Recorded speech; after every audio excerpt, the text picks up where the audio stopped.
残酷な天使のように少年よ神話になれ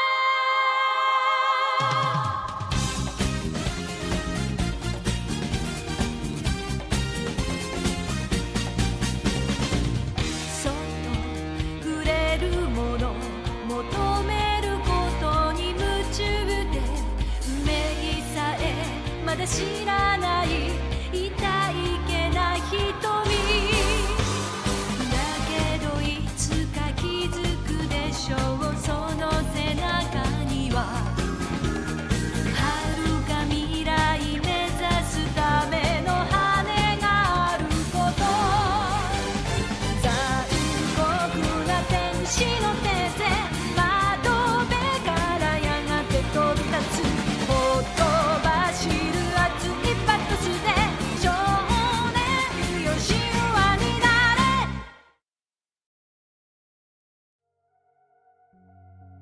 Challenge runs, because vanilla gooning just doesn't cut it anymore. So far I've made 2 other videos of every enemy is X, one of which was the tallest enemy in the game and the other being the longest. The main purpose of which was to see the unique ways I could fuck up my game at my displeasure and at the pleasure of others. Originally, however, the idea was born from my disgruntlement that some bosses never got an all X run, and when they did, it wasn't diligent documentation. Then in a dream it came to me. I'll do it myself.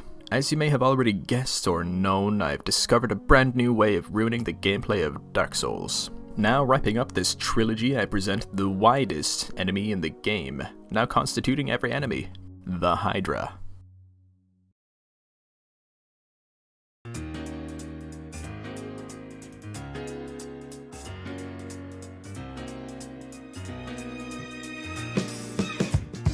The first visual interaction with the playthrough is indicative of the many struggles I will face, all of which can be described as all-encompassing, cacophonous, and psychologically hazardous, or Christmas. What immediately follows is the audio, which I had already summed up, forcing me to take off my headphones.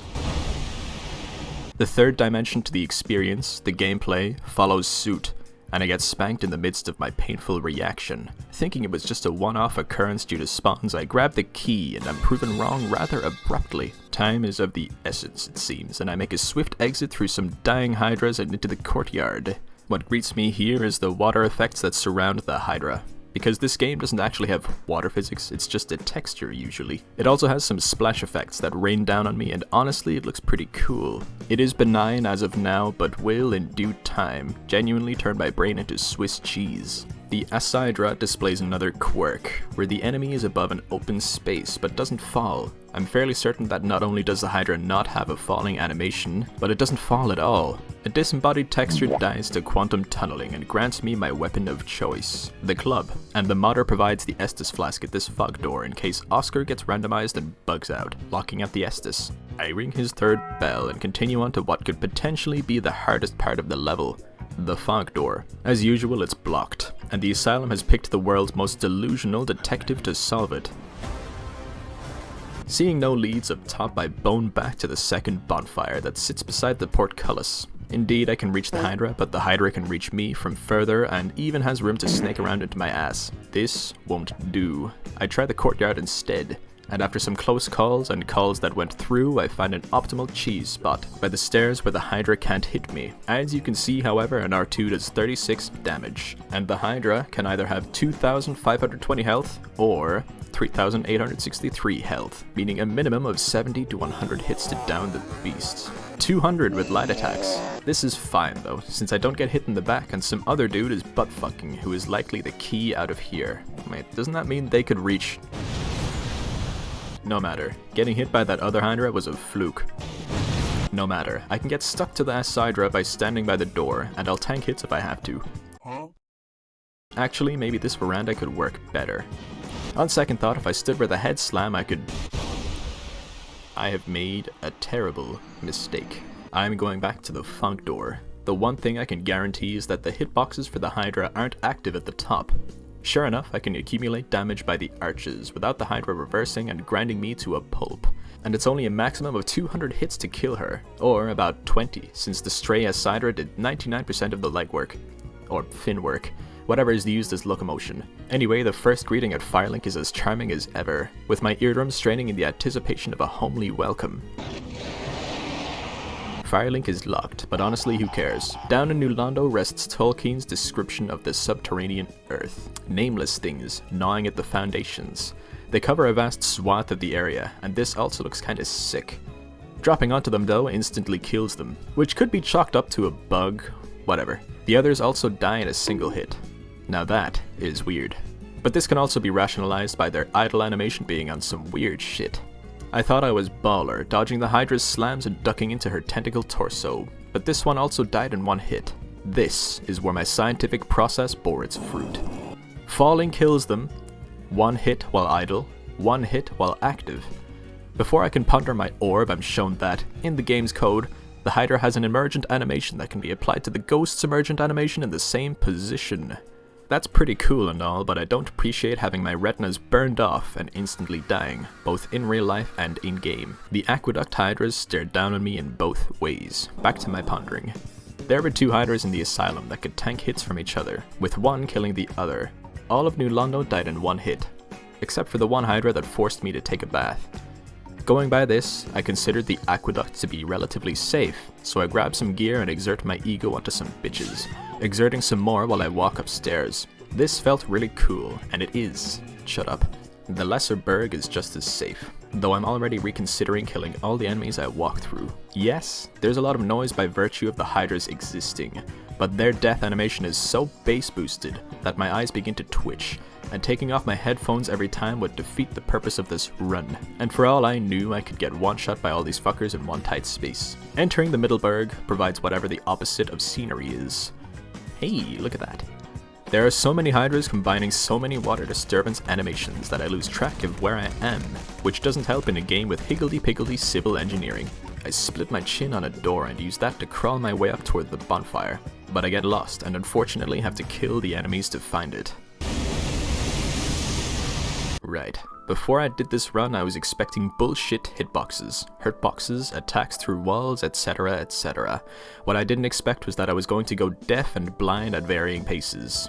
At least I don't take any damage. Leaving the bonfire nearly crashes my game, and I'm coerced into doing something drastic. I remember that the undead merchant has a bunch of shit that will be useful, like the key and the repair powder, so I go to him and find out, then and there, that I don't get any souls from the Hydras that I kill. Add that to my growing list of observations. This is a disaster for me, because I'm a number sexual. I like to see the funny numbers go up as I recklessly level strength, and I will have to actually be considerate about how I use my souls. Sobbing, I get pranked by the Barrel Hydra, and proceed into the Hydrorus, who teleports me above the kill plane outside the arena within milliseconds. To spare myself the aneurysm, I try to refrain from killing the Hydras, but I'm left no choice but to kill the invisible one blocking my path. One thing is for certain now though. This Hydra is designed as a boss, and seems to be able to dish and deal damage quite heartily. A plunging attack leaves lackluster results, so I just run up to her and start blasting. That's it.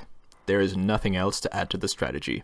You just walk up and hit the enemy, who is unable to hit you or move away, besides maybe turning a bit sometimes. This one can spit on that thing too, further confirming the dimorphism of boss and non-boss Hydras, who have been unable to hawk my Tua. Another difference is the Ash Lake and Basin Hydras, the latter of which gives 5,000 souls. Strangely enough, I got the souls normally granted by killing the Taurus demon too. Solaire gives me a random assortment of pills, all of which I pop, leading to me forgetting about the ladder shortcut and having to walk all the way back around. Remembering is hard, and I drink to forget, but I remember to kick it this time and misinput a ladder attack, and discover that the Hydras can survive 18 damage. Pull up the science board. 18 damage lends to a survivable attack, and experimentation on the bridge shows us that they died to 22 damage. This leads me to disregard the notion that they have either 1 or 0 HP, but instead only have 20. This isn't a percentage thing either, because surely both Hydras exist simultaneously as normal enemies. Upon inspecting the randomizer mod, the dev had to add a comment beside the Hydra config, meaning this bugger likely caused all sorts of issues, and the mod dev gave normal enemies 20 HP and bosses normal health. due to this revelation, my fists have now been promoted to the most viable weapon option. Heavy attacks look cool as hell and they also one-shot. Light attacks are optimal for when I'm suffering from flashbang simulator shenanigans. Rhea is up here praying in the biggest shower I've ever seen. This is how you really know it truly is a fictional experience, because I'm showering, and there's a girl here too. I spam the same input over and over, but she doesn't want to talk to me, look at me, or even acknowledge me besides punching me in the face. So at least there is some realism. She chills out after getting fisted and I open the Firelink shortcut, doubling back to see Andre. He doesn't seem to mind having his liver perpetually eaten, as if he bestowed fire onto humanity. And I guess he did. Back in the church I start gurning as I struggle to make left nor right, nor up nor down in here. But flailing my hands wildly leads to both desired and undesired outcomes. The gargoyles are completely unserious, what with having their tongues out and exploding their vertexes all over my shit. The actual fight is much worse, as I am mostly if not completely oblivious to my whereabouts, and am helpless to the whims of this behemoth as it tosses and turns and is killed by its roommate. A minuscule rotation is all that's needed to toss me and kill me with a 3-meter fall. The second try is pathetic. I get pushed off having done no damage at all. On the third try I get lost for a bit and start clapping the Hydra, spawning the second Gargydra and laying into the bastard. In the single most intense fight I have had on this rooftop, I have to continually apply eye drops while avoiding the rotation of death, maintaining a central position and adjusting the camera when it isn't being controlled by my gangstalkers. And after a noticeable increase in cortisol levels, I'm granted the first bell. I would very much like to buy Oswald's human rights, but I have to settle on some bones and a purging stone, just in case. Being broke sucks, and it makes me want to pull the other crabs down with me. Having pitiful damage was a detriment to my sanity in that fight, where a better weapon would have made it significantly easier. I decide then that I would level a weapon of choice along with my strength as my foremost priority, that weapon being the Great Axe, for no other reason than its ease of access and it's pretty cool. The Baron Hydra in the Parish didn't drop a Great Axe, so I'll have to get the one in the depths. On the way, I decide to go to the Asylum, and wait, no. I go get the Fat Ring, which is very nice, and it doesn't spawn. Anyway, I hallucinate myself back into the Asylum, home sweet home, and jonkle my cape shit until I snider all over the film industry, picking up the peculiar doll and get low-diffed by Oscar. This was a blessing in disguise, because I forgot to get the 2F key for the rusted iron ring. Certainly a blessing for the coming swamp area. Since New Londo is very close and very easy in theory, I pursue the very large ember. If you exclude my acute cerebral hemorrhaging, then this area was in fact easy, and a little bit of CTE is exchanged for the... Wait, no, hold on. I was trying to go to Sif for the Covenant and beat the Kings? At least I rested at this bonfire. Anyway, I grabbed the RTSR, Grass Crest, and the very large ember. After some minor physical discomfort, for use in the later game. Further expansion of my Infinity Gauntlet demands the Havel Ring, which is absolutely necessary for if and when a battery of ICBMs decides to nestle itself within my ascending colon. To this end, I encroach on the territory of the Butterflydra in the garden for the Watchtower Key. Poaching isn't easy, especially when the water textures of the Hydras ionize the ambient lighting and turn it gamma ray green, much to my chagrin. A good 3 minutes was wasted here just trying to find the tower in which to find the boss, which actually turned out to be the real boss of this area, as the Butterflydra could not muster the necessary faculties to hit me even once. Upon arrival at Havel's basement dwelling, I create a draft by opening both doors, as a potential shortcut but also to air out his musty-ass stank. After proving my worth, I capitalize on the current zeitgeist of opening shortcuts, targeting the New Londo door via the Valley of Drakes. I'm not at all worried about these guys breaking me, so I run by. However, this thing is AFK and must be woken. So bosses are not only the enemies that are bestowed the max HP, damage, and collision. It seems to be that designated mini-bosses also receive this so-called benefit. Havel creams me once more, actually no, twice more, but shame on him, he hath failed to fool me thrice. The natural progression at this point was to ring Hydrag's bell via the Great Descent, both metaphorically and literally. This route will grant me my Great Axe, my large ember, pyromancy flame and power within, the final shape of my build, if you can even call it such a thing. Unfortunately, I forgot how utterly demented the greater berg had become, and I am coerced into tossing myself off various ledges, completely oblivious to my surroundings in every dimension of experience. This eventually leads to my demise. I certainly do not want to pass through the Valley of Drakes or the Parish, so this path is the lesser of three evils. Fortunately, my second tirade grants me the Bridge Bonfire, which I use to ascend for the last time for a while. This shortcut to the lower berg is honestly completely useless, as it resides behind the local particle accelerator, but also because there are no damage-dealing hydras or pitfalls up to the next bonfire.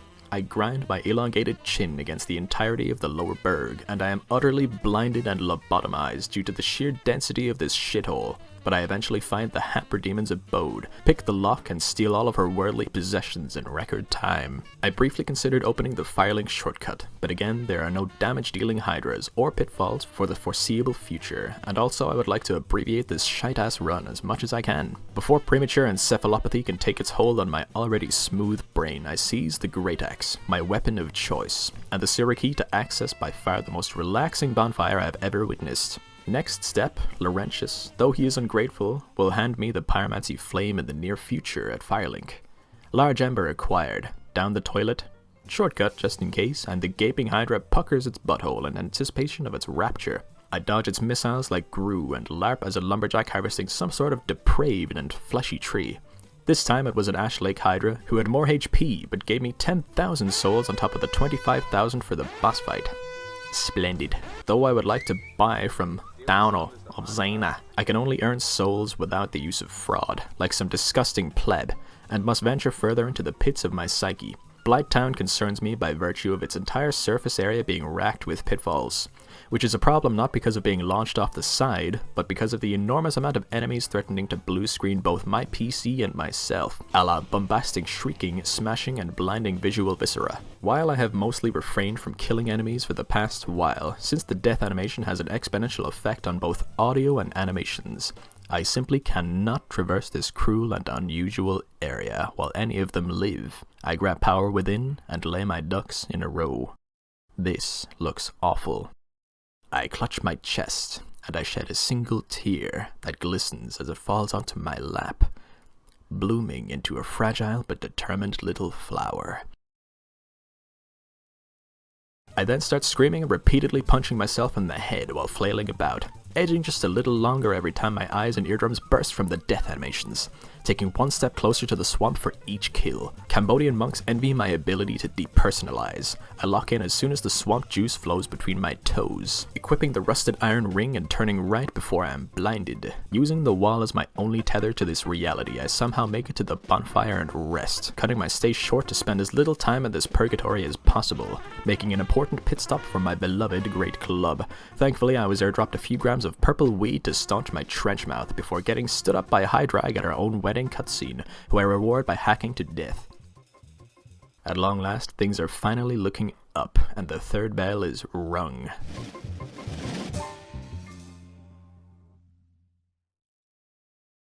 Anticipation precedes resting at this bonfire, catching a glimpse of some disembodied water textures before actuating the exit of this god-forsaken mire. Instead of sticking to the left wall, which would have signified some sort of brain function, I cut through the middle of the swamp and get lost, resorting to killing hydras to find my way. The elevator allows me to take a single breath before a multitude of tentacles waterboard me for no reason other than to watch me writhe in pain. At this point though, I am less affected by the persistent projectile diarrhea down my esophagus, to the degree that I feel anxious when I take my headphones off, and can only fall asleep to the sound of Woodpecker number 1. The new Londo shortcut is only used this one time due to the feckless bum down the valley, but once is enough to continue my ascending trajectory toward Ben's fortress. On the way though, I threaten Laurentius into giving me his lighter, the final piece of my self-inflicted puzzle. With this, I can use power within, effectively cutting the length of a boss fight in half, which not only could be useful but also tickled my reward response with bigger numbers.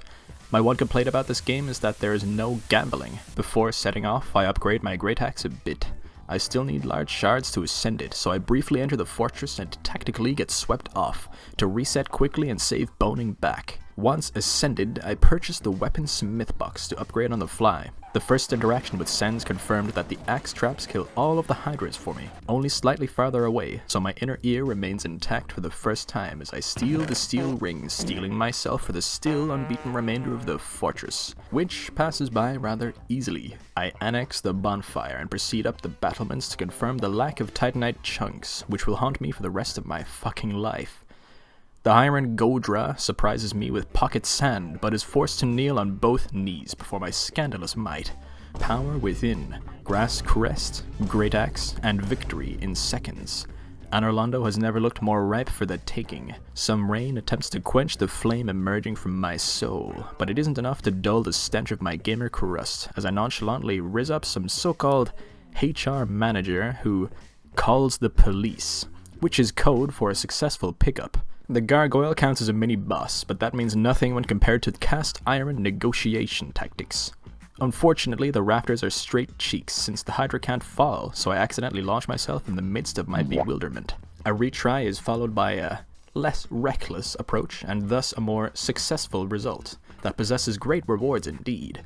The other gargoyle nearly catches me lacking, but ultimately buckled under my gargantuan IQ. The buttresses are fine, up until the literal last second, where every single Hydra within the castle loads, and overwhelms my poor undead, ignoring Solaire because he is their gay best friend. The squad rolls up once again when I try talking to him, but they don't stand a chance against my flailing. Another Basin Hydra perishes somehow, suggesting the presence of another damage-dealing Hydra, but I can't think of any mini-bosses besides the Titanite demon. The only fear I have going into Heisteen and Dro is that they have a total of 14 faces with which to give me head of a lifetime, instantly smiting me and delivering back to student housing. Fortunately, they only graze me and absolutely invert each other, allowing me to mog super duper Dro. At last, I have peaked. This is surely a permanent fixture, and experience has taught me that what goes up never ever comes back down. But as a wise man once said, triumphant victory is precipitated by a dizzying fall. I avoid investing in my tragic level 50 character to instead focus on upgrading the Great Axe as much as I could. I also spare the princess in case I need the Anor Londo bonfire, and there aren't many enemies on these ends of town. I rescue my damsel and grab a chunk, maxing out the Great Axe with purchasable large shards and other chunks I got along the way. Just in case she touches the kill plane and dies, I hit up Hydra, but alas, I will either need to neutralize the princess or get the Dark Moon Ring. I try a quit out glitch, but I can't replicate it just yet. If you don't know, you can break the wall by quitting out at the right time during a jump. Andre maintains his reputation as the town plug and ascends my Great Axe, allowing me to kill my eagle wherever I may be in the world. The nearest source of chunks is the DLC, and it happens to contain the slab, so Ulasil takes pole position on my forecasts. Dusk asks my character on a date and we are off to the archives, where... Quick detour, where I show off my new technique. Running attacks do exactly 20 damage, and are quick and sweeping, so they're cool. Anyway, the archives bonfire for once is open, and I attend the worst jacuzzi brawl of all time for the broken pendant. Sometime later and a monkey grabs me. Power up, lather up, pucker up, bury Dusk's mother-in-law and into the woods. This area is more packed with enemies than you think, which is indicative of good game design, but it is genuinely causing rectal bleeding in this case as all of the Hydras simply phase through the trees and ruin my life. But this run would be incomplete without the debilitating tinnitus. It takes a full 5 minutes of wandering to pass through this area, where a potential chunk is, which becomes a kinetic chunk. A silver lining of this awful gameplay is punching the Hydra in the jaw for a one-hit kill. This is probably obvious to anybody else, but I never noticed the township to the left of Artorias here. Moving on, Hydrorius gets utterly blasted, paving a road for the actual boss of the area to rear its 147 heads. Remember how the Hydra doesn't fall, ever? Well, this hasn't been a legitimate issue until right about now. The township is essentially a glorified scaffold that goes on for ages.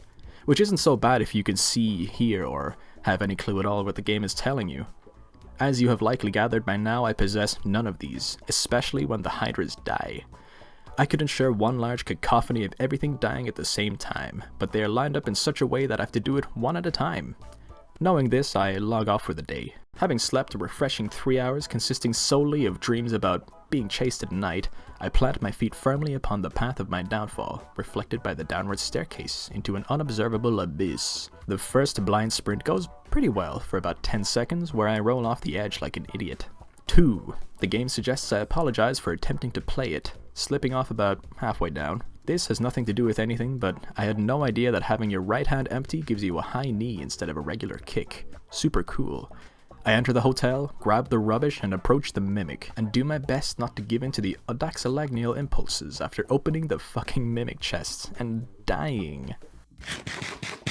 Alright, I need a small break. I return to the Asylum to trade rubbish with Snuggly for some delicious chunks, dropping both at the same time in order to acquire 2 chunks, saving what, like 20 seconds? What I did not know at the time, oh blessed viewer, is that doing this results in getting only 1 chunk instead of 2. This made me completely derealize for a solid 5 minutes before I choked on my tongue and woke back up to find myself drowning in tentacles at the hotel. I pretend to be competent for roughly 10 seconds to receive the crest key for Hydralamite later on. Some turtle shell ascends and vores me, but much like a female spider, perform a post-coital elimination and enter the chasm of the Hydra abyss, where another one of my remaining sources of chunks resides. I, of course, didn't get one. Before you say it, no. If I had looked up locations of lizards, I would know there was another one in the township. To ground myself within this plane of existence just a tad, I decided to go save Sif to get that unique cutscene in the base game. Why? I don't know. Sadly, the water textures fooled me into thinking there was solid ground, bringing me one step closer to smashing every car window in my neighborhood. Sif's captors are barely out of reach until they slam their heads, allowing me to free the pooch. This goofy cutscene aside, I somehow landed on Hydranus and dealt fall damage. Oh, it's done already? Well then it's time for Hydralamite, where I grab the slab and nab the drab victory lap to finish off the DLC. In the spirit of having a terrible experience, I select the Catacombs to be my next priority. If you don't know, this place has historically been dreadful, between the locked bonfires, insane enemy count, and Nito's fog door being totally blocked. Every time. Thankfully, the first bonfire allows me to rest. Close by is another lizard, which obviously neglects my need for a chunk too. There's another though, and at this point the game has to give me a chunk. Since I have no reason to play this area legitimately, I just crash on Vamus's couch in exchange for ridding his hovel of a stupendous amount of angry eels. But it's just a coffin full of lava, so I politely decline. Pinwheel, for once, gets with the times and becomes some incomprehensible mess that bends to me once more, furthering my passage into the tomb. At last though, as if the game heard my plight, the tomb is actually easier and more tolerable than it is in the base game, if you would believe it. The water textures glow in the dark and produce an outline of the entire area, making the slides and falls impossible to miss. Patches tells me filthy fucking lies, so I slap his bald ass head and attempt another crystal lizard by the ash lake. At long last, it finally— just kidding. The only way I could rationalize this shit was that the government was using EMF waves to alter my PC in some way, even though I've constructed a full Faraday cage inside my room. Along the treacherous path is another piss take. What I didn't know at the time is that I couldn't deal damage to whoever was blocking this was because of that emergent animation I mentioned earlier. Those Super Mario-ass bone totems rise up from the ground, but the Hydra in this case is stuck and couldn't get out, so I returned to the bonfire to equip my only projectile. No, I don't have any bows, firebombs, or knives. It didn't take any damage, obviously, so before I burned my house down, I tried walking around instead. It worked. What comes after this is, by far, the thing I was dreading the most, wherein the fog door just doesn't work. As if it didn't hurt enough by now, it doesn't fucking work. And I use up all of Solaire's random assortment of pills before washing it down with my own piss. Next up, New Londo, since it's right by Firelink. Here's a cool skip you can do once the water is drained that skips like 40 seconds of running. I don't know why, but I had assumed I had already yoinked this chunk. I didn't. I then turn the corner and walk off the edge, and I can't even really blame the Hydras for this one. I didn't care though, because finally, I had enough chunks and the slab to fully upgrade the Great Axe.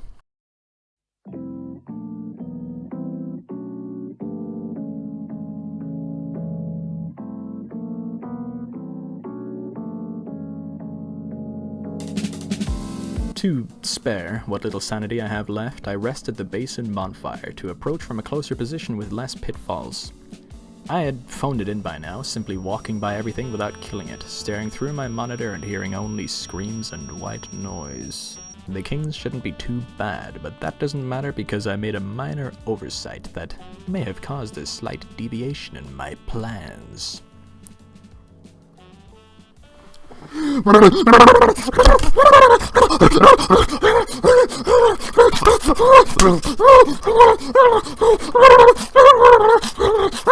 The kings shouldn't be too bad, because gank fights result in the enemies killing each other for me. I mean, most of the time, and definitely not in this case. Why the first Hydra is invisible, I don't know. I'm not your fucking dad. I'm pretty good at doing this run back while completely senseless, so I'm back in no time at all. This time trying to chop the first Hydra, but soon give up and wait for her friends to annihilate the collective health bar. Next gauntlet. Izalith. Having forgotten about the fuck in the valley, I approach from Firelink to enter Blighttown, which is now a lot easier to traverse when you're unable to hear anymore. I don't even bother resting in the bog and go to the Daughter of Chaos bonfire, which I could have warped to. Thankfully, I was way too concussed to realize this at the time and was instead grateful to have made it here. I give 30 humanities to Quelana for the secret path because in my mind I would rather endure any form of torture before enduring the lava pool, where about 30 hydras would die simultaneously and cause a 50 kiloton explosion. The orange filter on the demon ruins is ionized yet again by the water textures, only this time it creates a yellow piss cloud that engulfs everything and really sets the tone. Hylas Chargedra has failed easily and lowers the lava, which allows me to silly max and fuck my CPU for a minute. These broke ass bitches fool me into turning the corner early and falling off, but I won't stoop to their level even when they completely fill my camera with their thick assy gyats. I blow my ears out once more and open the Izalith bridge shortcut, revealing some disembodied tentacle waving about. Yes, that's right, I'm killing Bed of Chaos to avoid the lava. I fist this nun, become a meat crayon, and receive a golden shower inside Izalith's chambers. A very short-lived fight concludes that mess, but I still have 2 other bosses to address in this shitfest of a level. Hydra Sage nearly caps me, but falls to my hand, and Hydra Pete does this. And that's how to beat Izalith without the orange ring. Batter up, Guinevere gets boned, but look at this. I exited the room before the cutscene could play, preventing me from accessing Hydralyn even while she was dead. Only when I approached the vanity couch once more did the cutscene play and let me destroy Hydralyn. Weird. On to the painting, since it's close by. I sprint by the painting room, sprint past the acid diarrhea that consists this area, and ultimately give in to punching everyone in the face to even see my character. Somehow I ended up in the graveyard with the phalanx, even though I was last running along the battlements just moments ago. I'll take it though, and all I need to do is get pelted into the gorge below, twice, to realize I will have to beat the area normally. Which was actually extremely easy. Will I learn my lesson? No. I couldn't even talk to Priscilla here, so I started blasting, nearly killing me in the process due to the sheer girth of the Hydra. In keeping with the Anor Londo aesthetic, we finish it off with the Seethdra. Well, we see Seeth here and here, but the final fight should be with the Hydra, I think. I am left with no option but to empty the room into my skull to spare my mind, now desperate to cease with the cock and ball torture. Every single turn I take results in a catastrophic noise that brooks me no quarter, and enjoying every morsel of the one humanoid encounter I get. I acquire a green shard for later and use the laser to die more efficiently, with some power within to boot, and I would just like to play this clip normally.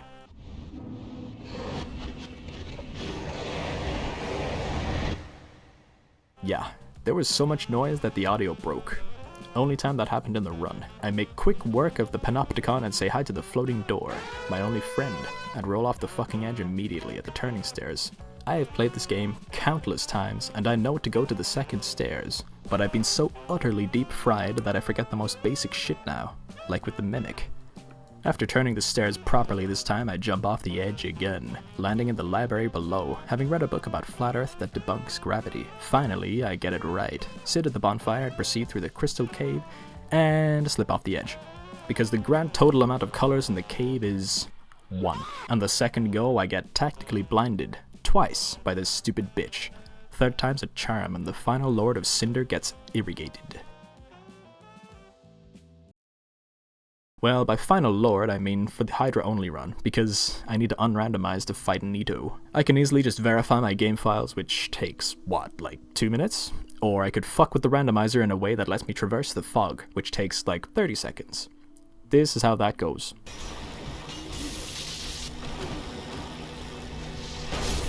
I wasn't raised a quitter though, not when it serves to feed my ego, so I equip the sunlight maggot and see if the fog door works. Nope. Let's try, everything is a small rat. Yeah, that should fix it. No. How about everything is neato, but disabled for enemies? Ah, yes. Here we go. Now to easily win the fight by using my divine club to prevent the skeleton respawns. Now to easily win by using my divine club to prevent the skeleton respawns and throw it down with Nido mano a mano. Cool little trick here, you can avoid the Gravelord dance by blocking with a two-handed weapon like I did here. Most of the time.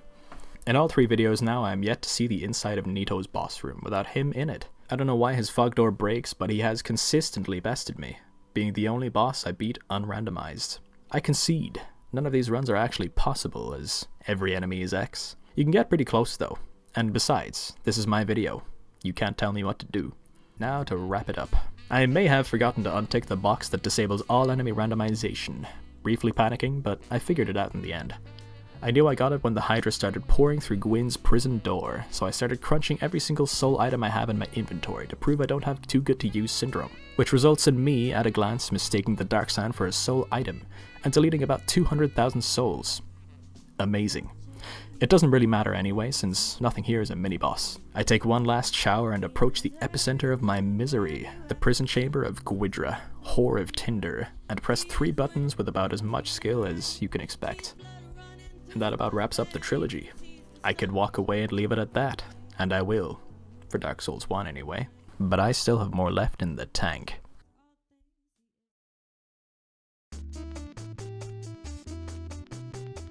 Thanks again for taking the time out of your day to watch, I do appreciate it.